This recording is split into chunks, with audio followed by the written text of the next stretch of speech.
ladies and gentlemen, today I'm here to talk about Three Souls by Janie Chang. This book was originally published in 2013 and this particular edition has 429 pages.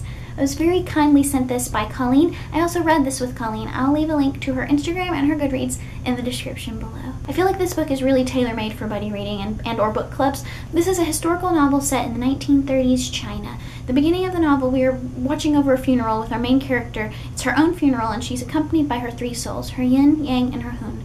In order to move on to her next life, she must relive and remedy her biggest mistake in life. So the novel is formatted so that we see and relive the memories alongside our main character, whom, since she's passed on, doesn't have the knowledge of what actually happened, so we're both experiencing them for the first time. We also go into the present where she is reacting and responding and having conversations with her souls to try to figure out what she needs to do to pass on into the next life. I think that when I originally presented this novel, I said that it seemed like a Chinese version of The Christmas Carol, and that was oversimplification and does not do this book justice. It's actually really nothing like A Christmas Carol. The first memories that we relive of Yalin's, she's 16 or 17 years old. She's about to graduate from high school. She's very smart, ambitious, bookish, so very relatable. And she desires to continue her education, become a school teacher in small villages to better China. This conflicts with her family's ideals. Her family is very traditional and is looking for her a perfect husband so that she can produce male children. This is also not helped by the fact that she meets and falls in love with an older man who is also a poet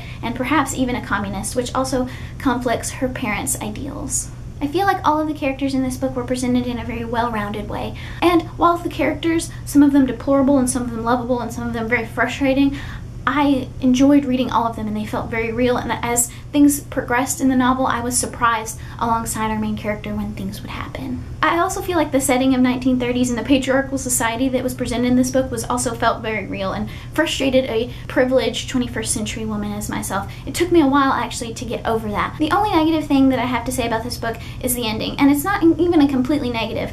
I just feel like there were some rules set up in this world that were broken towards the end in order to let the novel conclude in the way that it did. That being said, I can't imagine a better way of this book ending, so it's kind of a negative, but also I understand. I really enjoyed this novel and I highly recommend it if you enjoy Chinese culture, historical fiction, or just great stories dealing with family and love. As always, please feel free to share your thoughts on Three Souls by Janie Chang in the comments below. Thank you so much for watching and I will see you soon with a new video.